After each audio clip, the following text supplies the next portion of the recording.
Page number 90th, retain profit or blowing back of profit. Meaning, during sound financial position, company earns more profit instead of distributing all firms profit in form of dividend. Company keeps some part of profit in the form of reserve in the business for future payments of business liabilities. This retained earnings are reinvested in the business. It is called plowing back of profit. Ploughing back of profit का मतलब ये होता है जो कोई भी company है like बहुत पुरानी कंपनी है और वो बहुत अच्छा इनकम अर्न कर रही है और जो प्रॉफिट वो अर्न कर रही है वही वाला जो प्रॉफिट सपोज उसने 100 यूनिट्स सेल किए उस पे से उसको बेनिफिट हो रहा है 100 रुपीज़ का। अब वो 100 रुपीज़ का जो बेनिफिट हो रहा है जो प्रॉफिट हो रहा है वो उस प्रॉफिट को क्या करे, री इन्वेस्ट करे बिजनेस के अंदर वापस से। तो वो जो 100 रुपये उसने इनकम जनरेट किया 100 रुपीज़ जो उसके पास आए प्रॉफिट के, अब जैसे सैलरीज हुई हैं जो भी खर्चे हैं वो सब करने के बाद उसके हाथ में क्लियर प्रॉफिट एकदम नेट वाला जो प्रॉफिट है उसके हाथ में 50 रुपीज़ बच रहा है। तो वही वाला प्रॉफिट अब इफ़ वो कंपनी फिर से अपने बिजनेस में लगाती है उससे कहते हैं प्लोइंग बैक ऑफ प्रॉफिट, मतलब कि रिटेन प्रॉफिट। बिजनेस के अंदर री इन्वेस्ट करना उसे कहा जाता है प्लोइंग बैक ऑफ प्रॉफिट। उसको बल्कि वो चाहे तो उसी प्रॉफिट को डिस्ट्रीब्यूट कर सकती है डिविडेंड के फॉर्म में, रिजर्व्स के फॉर्म में डाल सकती है, या कोई भी जो बिजनेस की लाइबिलिटीज़ हैं वो चाहे तो उसको रीपे कर सकती है। पर नहीं, अगर जब वो कंपनी उसी प्रॉफिट को वापस से बिजनेस में इन्वेस्ट करती है तो उसे कहा जाता है ploughing back of profit. Advantages: useful in times of recession, negative changes in the market, as well as to face difficulties arising in times of recession. The retained profit is very useful. जब recession का time होता है तब जो है market बहुत negative में जा रहा होता है, तब बहुत सारे प्रॉब्लम्स, बहुत सारी डिफ़िकल्टीज मार्केट में होती हैं, वो फेस करनी पड़ती है कंपनी को। तब जो है रिटेन प्रॉफिट बहुत ज़्यादा काम में आता है। मतलब कि जब मंदी का पीरियड आता है जैसे हम कहते हैं तब recession means that. Second, useful in implementation of future plans. अब ये जो है फ्यूचर प्लान्स में किस तरीके से यूज़फुल होता है वो बताया जा रहा है। जैसे कि डेवलपमेंट हुआ बिजनेस का, फिर एक्सपांड करना हो, मॉडर्नाइजेशंस अपनाने हो, कैपिटल को ज़्यादा हम लोगों को बढ़ाना हो, तब जो है ये बहुत ज़्यादा काम में आता है हमारे फ्यूचर प्लान्स को लेकर। लाइक अपने प्रॉफिट को री इन्वेस्ट कर दिया है तो एक्सपांड होगा आपका बिजनेस, सीधी सी चीज़ है। जहाँ आप लोगों के 100 यूनिट्स बन रहे थे, मैन्युफैक्चर हो रहे थे, आज वहीं पर जो है आपके 120 या 150 यूनिट्स जो है वो प्रोड्यूस होंगे। तो सीधी सी चीज़ है कि ये हम लोगों का बेनिफिट होगा, एक कंपनी का बेनिफिट होगा और बिज़नेस जो है वो डेवलप करेगा। उसके अलावा मॉडर्नाइजेशन जो है, मतलब एक तरीके से हम लोगों का कैपिटल का जो सोर्स है वो भी बढ़ा, साथ ही साथ बिजनेस भी बढ़ा। और इफ़ हम लोगों को चाहिए तो हम न्यू टेक्निक्स को भी अपना सकते हैं ताकि हम लोग जो हैं डेवलप कर सके हमारी कंपनी को। सेम टाइम किसी पर हमें डिपेंड नहीं रहना पड़ेगा कोई भी एक्सटर्नल फैक्टर को लेकर। Useful to purchase new assets. New assets जो है वो परचेस में भी काम आता है। At the end estimated life of estimates retain profit can be use to purchase new assets. Like retained profit हम लोगों के पास पड़ा है तो हम क्या करेंगे, जो हम लोगों को न्यू एसेट्स परचेज करने हैं हम वो भी चाहें तो परचेज कर सकते हैं, क्योंकि जो पुराने एसेट्स हैं वो कितना टाइम हम लोगों का साथ देंगे। एक टाइम तो आएगा ना जब हमें उन्हें चेंज करना पड़ेगा। The next, fixed dividend policy. When sometimes company adopts a stable dividend policy, then retained earning becomes useful. जब fixed dividend policy होती है लाइक अगर सपोज इस साल कंपनी ने बहुत अच्छा प्रॉफिट किया, नेक्स्ट ईयर भी बहुत अच्छा किया, लगातार 4 साल से वो अच्छा प्रॉफिट कर रही है, अब 5th ईयर आता है जहाँ डिविडेंड जो है आप लोगों का फिक्स्ड रहता है कि आपको इतना पे करना ही पड़ता है डिविडेंड होल्डर्स को। तो अब बारी आती है कि 5th ईयर में जहाँ कंपनी पीछे चली गई, जहाँ उसने इतना खास प्रॉफिट नहीं किया, उस टाइम पे अगर इसके पास पुराना प्रॉफिट, रीबैक प्रॉफिट पड़ा होगा, तो वो वाला जो है चाहे तो कंपनी निकाल कर और यूज़ कर सकती है उस टाइम में। क्यों? क्योंकि पहले के टाइम में कंपनी अच्छा प्रॉफिट अर्न कर रही थी, तब वो अच्छे से उसको डिस्ट्रीब्यूट कर पा रही थी। लेकिन जहाँ आज कंपनी के हाथ में ही नहीं होगा तो वो कैसे डिस्ट्रीब्यूट करेगी? मतलब उसको ज़रूर बाहर से पैसा अरेंज करना पड़ेगा। अब बाहर से पैसा अरेंज करने से बेटर है अगर उसके पास रीबैक पड़ा हुआ है प्रॉफिट का, तो वही वाला पैसा निकाल कर और वो डिस्ट्रीब्यूट करे, तो एक स्टेबल जो डिविडेंड पॉलिसी है वो डिस्टर्ब नहीं होगी।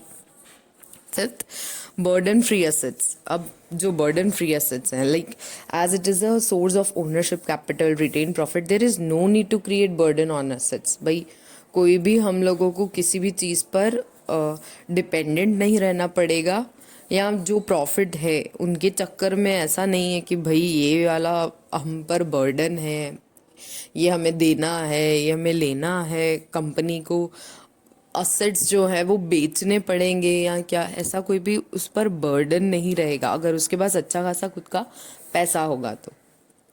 6th point, borrowed capital can be repaid.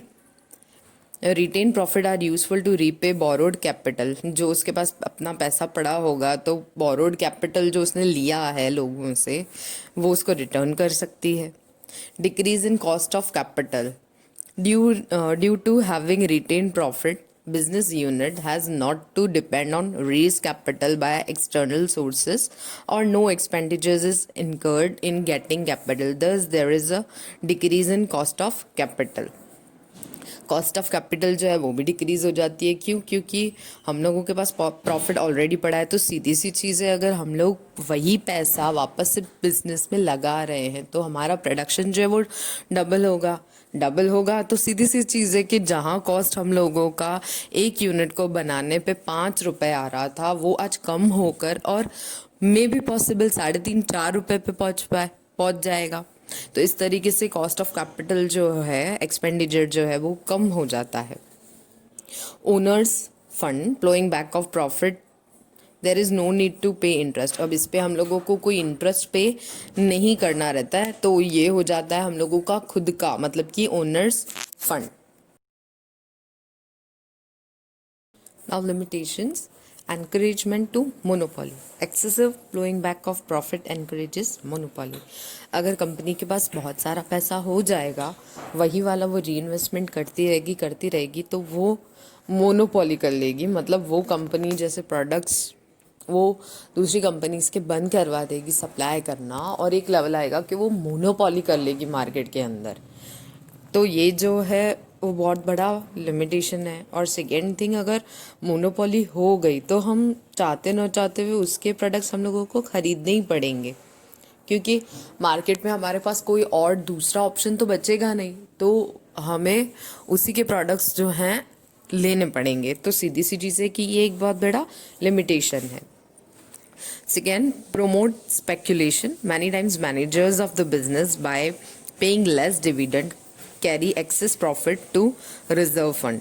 As a result, market price of share decreases. At the time directors buys the shares, and in the future they declare higher dividends, and when the market price of shares increase by selling such shares at higher price, they derive personal profit।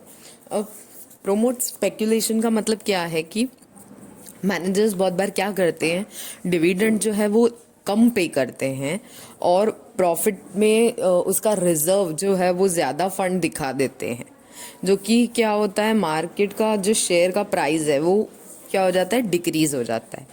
उससे बहुत बड़ा effect आता है। और जो directors होते हैं, जो शेयर्स की चीज़ों को देखते हैं, नोट करते हैं, तब उस टाइम पे फ्यूचर में हायर डिविडेंड्स वो लोग डिक्लेयर करते हैं, तो मार्केट प्राइस जो है शेयर का वो इंक्रीज हो जाता है। इस तरीके से पूरा ये लोग अपना सेलिंग स्ट्रक्चर रखते हैं जो बहुत गलत है।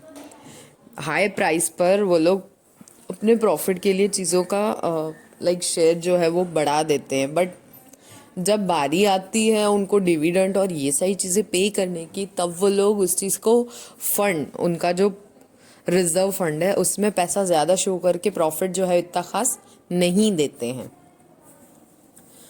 borrowed funds, one, the company require more capital than company issues debentures to raise the borrowed fund. Debenture is the liability of company. Buyers of debentures, that is dividend holder, debenture holders and creditors of company. Debenture holders are paid interest at pre-decided rate and specified time. At the end of pre-decided time, money limit is returned or transferred into the shares as per conditions.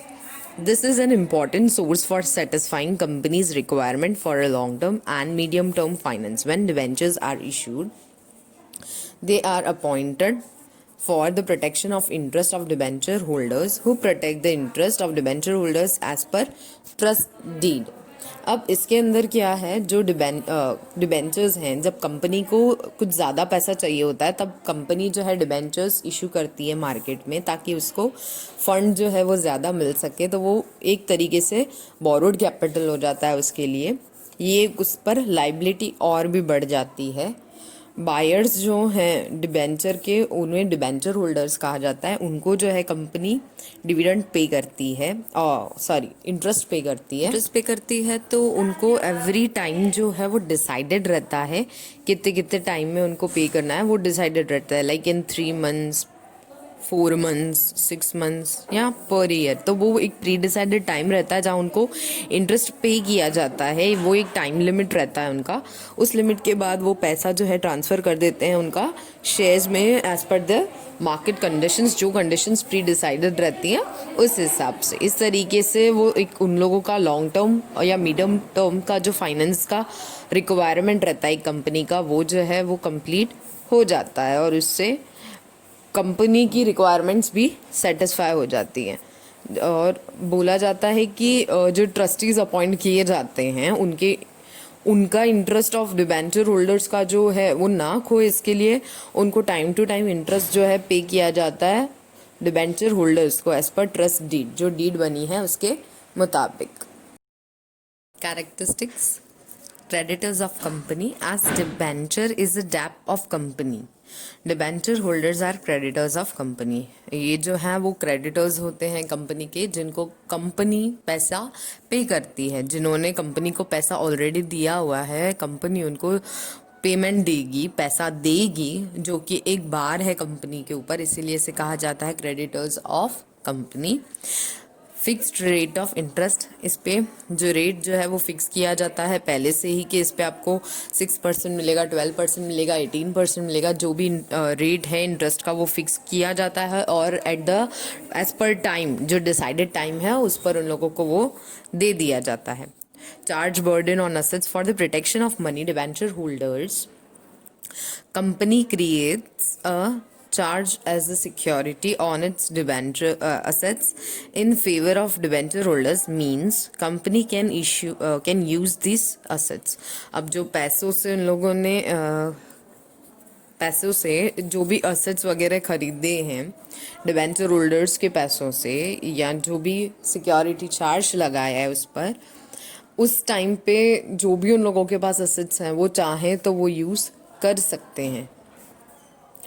Fourth, necessity, it is useful tool to satisfy the need of long term finance and medium term finance. ये जो है requirement उन लोगों का रहता है company का long term या मीडियम टर्म का, तो वो फाइनेंस की रिक्वायरमेंट जो है वो कंप्लीट हो जाती है।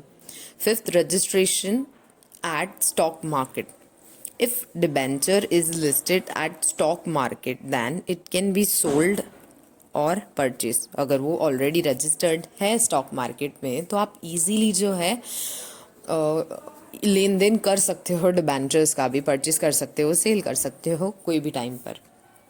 Sixth, repayment at the time of time limit, like the entire amount of debentures are repay either once at time or as per agreement by installments. Payment जो है वो किस तरीके से रहता है, लाइक डिबेंचर्स के फॉर्म में रीपे करना होता है। तो बहुत बार कंपनी जो है वो एग्रीमेंट में मेंशन कर देती है कि वो पैसा जो है वो बाय इंस्टॉलमेंट्स पे करेगी। 7 फर्स्ट प्रेफरेंस फॉर पेमेंट। पहला प्रेफरेंस जो है वो डिबेंचर होल्डर्स को दिया जाता है। कभी भी अगर कंपनी का लिक्विडेशन हो जाता है, दिवालिया या कंपनी जो है इंसॉल्वेंट डिक्लेयर हो जाती है, तब जो है सबसे पहले पैसा इनको ही पे किया जाएगा, उन लोगों को ही फर्स्ट प्रेफरेंस दिया जाता है।